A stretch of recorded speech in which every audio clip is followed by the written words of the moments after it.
जी, ये linear programming problem है हमारे पास, और इसको मैं एक दफ़ा जो है सॉल्व कर चुका हूँ सिंप्लेक्स मेथड से, और अब मैं इसको सॉल्व करूँगा ग्राफिकल मेथड से। तो मैं बता रहा था कि ये ग्राफिकल मेथड जो है वो ज़्यादा आसान होता है, क्योंकि ये लीनियर प्रॉब्लम है, तो आपके पास तमाम इक्वेशंस जो हैं वो स्ट्रेट लाइन में होंगी। तो स्ट्रेट लाइन प्लॉट करना ज़्यादा आसान है, और फिर उसके इतने सारे स्टेप्स आते हैं सिंप्लेक्स मेथड से, तो उससे बेहतर मेथड ग्राफिकल मेथड है। लेकिन वो एक एनालिटिकल मेथड है और वो बहुत पावरफुल मेथड है, तो वो एग्जैक्ट आंसर आपको निकाल के देता है, ये भी आपको एग्जैक्ट आंसर निकाल के देगा ग्राफिकल मेथड।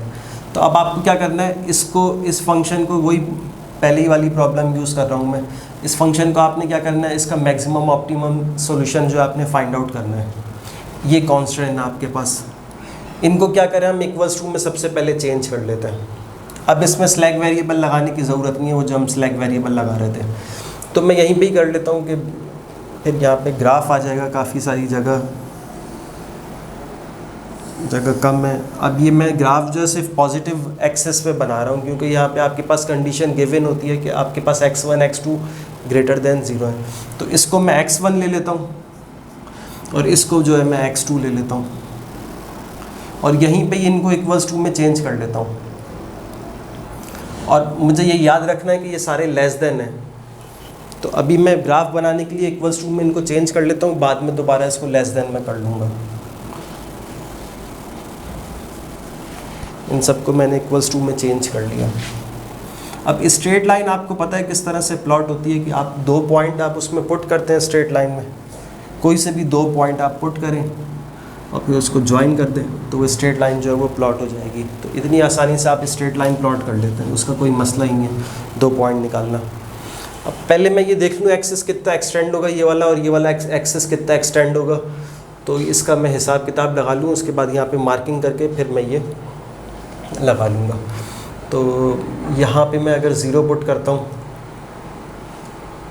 x2 मेरे पास मैक्सिमम आ रहा है, 4 आ रहा है मैक्सिमम यहाँ से। इसको 0 पुट करता हूँ, x2 मैक्सिमम मेरे पास 6 आ रहा है, इसको 0 पुट करता हूँ, यहाँ पे भी 6 आ रहा है, तो मैं यहाँ पे 6 मार्क कर लेता हूँ, मैक्सिमम 6 आ रहा है। यहाँ पे मेरे पास आएगा 1.5, तो इसलिए मैं 6 मार्क कर लिया। 6 आ जाएगा, यहाँ पे सेंटर पे कहीं 3 होगा, ये और ये 1 2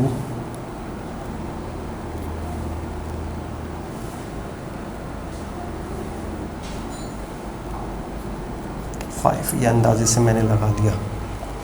अब x1 का भी देख लेता हूँ कितना एक्सटेंड होगा वो जाके मेरे पास x1। इसको मैं 0 पुट करता हूँ, इसको मैं 0 पुट करता हूँ तो नेगेटिव नंबर आ रहा है मेरे पास यहाँ से। इसको 0 पुट करता हूँ तो 12 आ रहा है, तो चलें 12 तो आ रहा है, मैं इसको 12 तक तो लिखूँ, यहाँ पर 12 तक जाएगा ये। अच्छा, 12 का हाफ यहाँ पे 6 लिख लेता हूँ, 6 का हाफ यहाँ पे आ जाएगा 3, 6 यहाँ पे आ जाएगा आपके पास 9। अब मैं मार्किंग कर देता हूँ 1 2 3 4 5 6 7 8 9 10, ये मैंने अंदाजे से मार्क कर लिया। अब ये स्ट्रेट लाइन प्लॉट करना कोई मसला नहीं है मेरे लिए। पहले ये x की जगह मैं इसको 0 पुट करता हूँ। अच्छा, यहाँ पे मसला आ रहा है मेरे पास। अच्छा, सबसे पहले मैं इसको सॉल्व कर लेता हूँ। -x1 + 2x2 = 8 है। इसको पहले मैं 0 पुट करता हूँ, ये ख़त्म हो गया।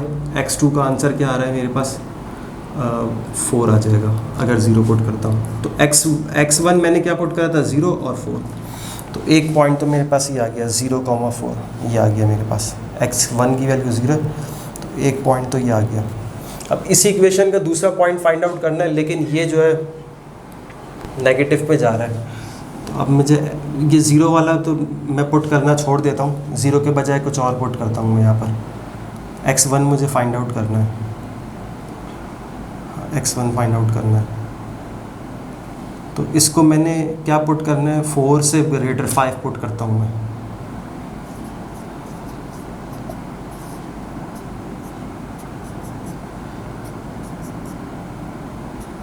+10 = 8, ये 8 इधर आके माइनस होएगा, ये उधर जाके प्लस हो जाएगा और 2 आंसर आ जाएगा। x1 जो है वो आपके पास 2 आंसर आ गया। ये 2 पॉइंट मैंने निकाल लिए, 5 पे 2 पे 5 आ रहा है, 2 पे ये आ गया 2, इस पे 5, ये आ गया मेरे पास एक और पॉइंट। ये 2 पॉइंट हैं, इनको मैं एक्सटेंड करता हूँ।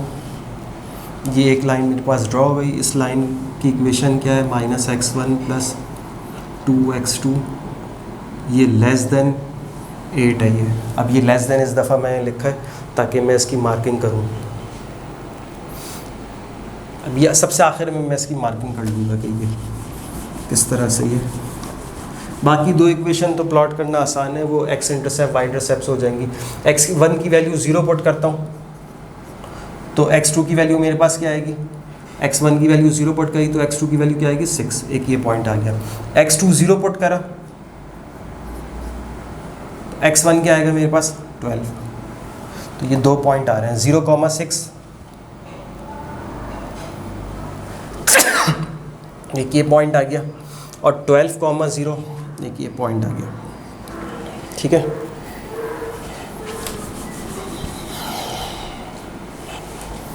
इसको मैं ज्वाइन कर देता हूँ।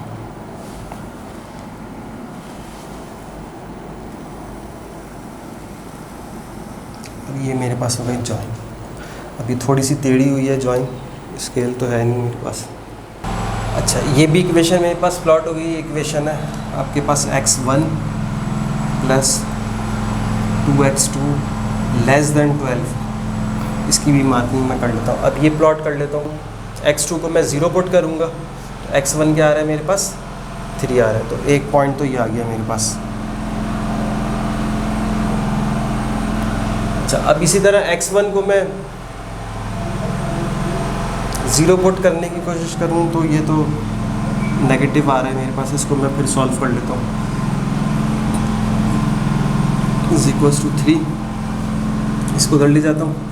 x1 - 3 = 2x2।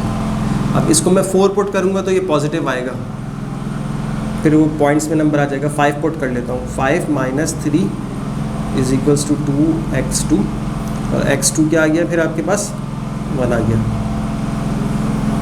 तो x3 आपने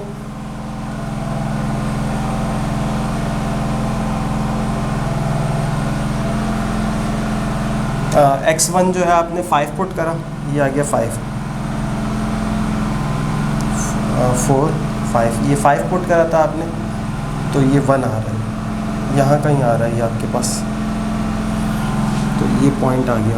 अब इसको मैं ज्वाइन कर देता हूँ।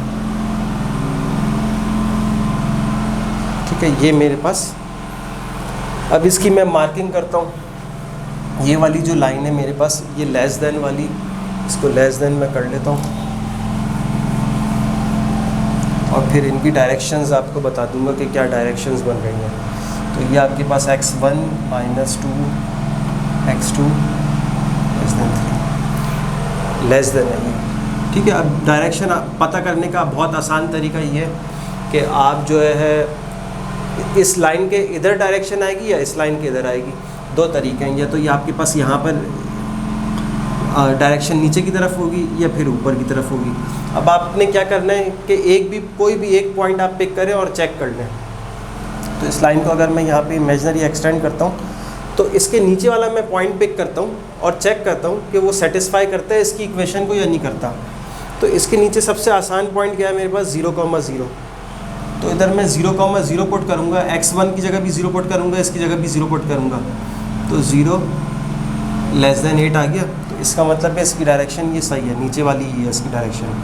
इस पूरी लाइन की डायरेक्शन यहाँ पर होगी। ठीक है, फॉर एग्जांपल अगर आप इसके ऊपर वाला पॉइंट पुट करते, ये 6,0, इस लाइन के ऊपर वाला पॉइंट ये आ गया आपके पास 0,6 है ये, 0,6 है। तो ये 0,6, तो ये 12, 8 > 12, ये आ गई आपके पास रॉन्ग स्टेटमेंट। इसका मतलब है ये गलत डायरेक्शन आप सोच रहे थे।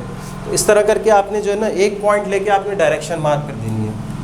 अब ये समझ में नहीं आया तो दूसरी डायरेक्ट बता देता हूँ मैं आपको। ये वाली इक्वेशन ले लेता है। इसके नीचे आपने देखना है ये डायरेक्शन हो सकती है या फिर इसके ऊपर वाली डायरेक्शन हो सकती है।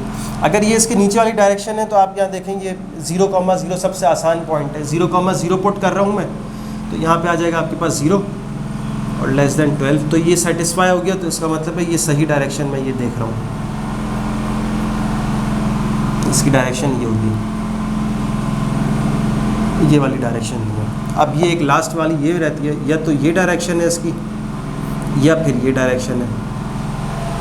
अगर ये डायरेक्शन है तो इसके नीचे ये 9,0 पुट करके देख लेता है, 9,0, ठीक है। 9 लेस देन 3 आ गई, रॉन्ग स्टेटमेंट आ गई। ये पुट करने पे रॉन्ग स्टेटमेंट आ गई, इसका मतलब है ये वाली डायरेक्शन तो है नहीं, तो ये ऊपर वाली डायरेक्शन हो सकती है। तो इस तरह करके आपने सारी डायरेक्शन मार्क कर दी। अब जो रीजन सबको सेटिस्फाई कर रहा है ना, वो रीजन क्या है? वो ये वाला रीजन है जो सबको सेटिस्फाई कर रहा है, सारी लाइंस को सेटिस्फाई कर रहा है, वो ये रीजन है, ठीक है। ये रीजन, इस रीजन के लिए ये वाली लाइन बोल रही है कि इससे नीचे होना चाहिए, तो ठीक है इससे नीचे है, लेकिन ये वाली लाइन बोल रही है इससे ऊपर नहीं होना चाहिए, तो ये दोनों सेटिस्फाई नहीं हो रहा है। तो इसलिए आपके पास जो सेटिस्फाई रीजन आ रहा है, जो आपके पास इन दोनों का कंबाइन, तीनों का जो कंबाइन सेटिस्फाई रीजन जो होगा, जिसमें आप पॉइंट पिक करेंगे और तीनों में पुट करेंगे तो तीनों को सेटिस्फाई करेगा, तो वो रीजन वो आपके पास ये है, ये सारा रीजन है ये, ठीक है। ये रीजन मैंने मार्क कर दिया। अब आपने ग्राफिकल मेथड में करना क्या होता है, इंटरसेक्टिंग पॉइंट देखने होते हैं आपने। तो इंटरसेक्टिंग पॉइंट मैं लिख लेता हूँ, एक ये इंटरसेक्टिंग पॉइंट है, एक ये इंटरसेक्टिंग पॉइंट है, एक ये इंटरसेक्टिंग पॉइंट है, एक ये और एक ये 0,0 है। तो 0,0 तो हरगिज़ नहीं हो सकता क्योंकि मैक्सिमम फाइंड आउट कर रहे हैं हम लोग। तो मैं इंटरसेक्टिंग पॉइंट सारे उतार लेता हूँ यहाँ पर।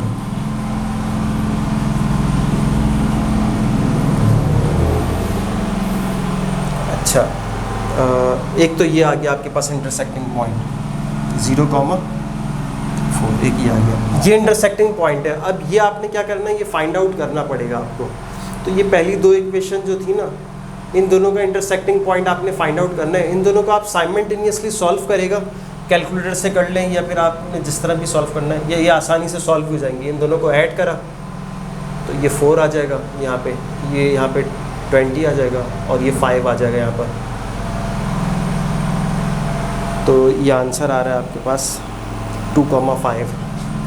ये इंटरसेक्टिंग पॉइंट जो है 2,5 है, इसको मैं यहाँ पे लिख दूँ। ये वाला इंटरसेक्टिंग पॉइंट जो है 2,5 है। तो एक पॉइंट जो पॉसिबल 2,5 हो सकता है। अब ये इंटरसेक्टिंग पॉइंट देख लेते हैं। तो इस लाइन और इस लाइन का इंटरसेक्टिंग पॉइंट फाइंड आउट करना है। तो ये कौन सी लाइन थी,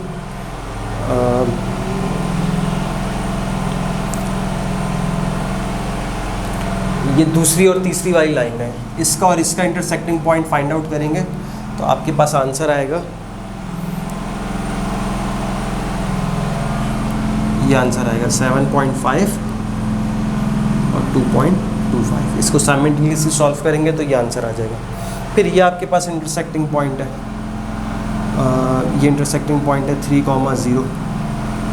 तो ये मैं सारे इंटरसेक्टिंग पॉइंट लिख लेता हूँ, ये पॉसिबल इंटरसेक्टिंग पॉइंट है।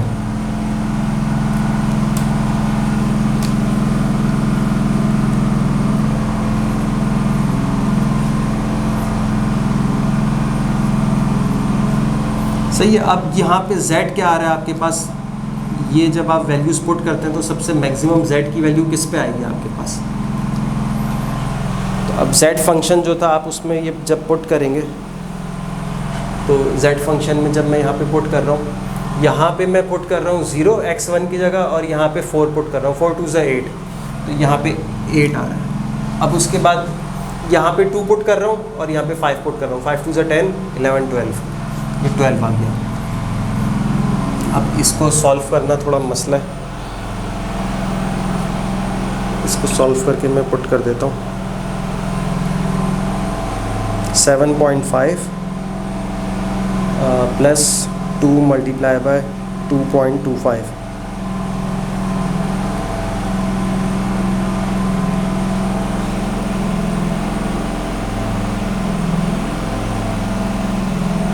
तो ये मेरे पास आ रहा है 12। और अब इसी तरह जो है ये 3,0 पुट कर देते हैं, 3 यहाँ पुट करा और यहाँ 0 पुट करा, तो ये मेरे पास 3 आंसर आ रहा है। अब इसमें जो मैक्सिमम नंबर होगा ना आपके पास, वो आपके पास सोल्यूशन है। तो 2,5 एक ये पॉसिबल सोल्यूशन है, और ये 7.5 और ये 2.25 ये पॉसिबल सोल्यूशन है, ठीक है। तो ये 2 मेरे पास पॉसिबल आंसर है। अब मुझे पता नहीं प्रॉब्लम किस तरह की थी, कि उसमें डिस्क्रीट था या कंटिन्यूस नंबर था। तो ज़्यादातर इसकी प्रॉब्लम में डिस्क्रीट ही होता है, कंटिन्यूस नंबर नहीं होते। अगर डिस्क्रीट है तो ये ऊपर वाला पिक कर लेंगे, अगर कंटिन्यूस है तो नीचे वाला और ऊपर वाला दोनों पिक कर सकते हैं। दोनों में से कोई एक, दोनों भी आंसर हो सकते हैं और कोई एक भी आंसर हो सकता है इसमें, ठीक है। तो ये 2 इसके पॉसिबल आंसर्स हैं। 2,5 एक ही आंसर है जो हमने सिंप्लेक्स मेथड से सॉल्व किया था, तो भी यही आया था।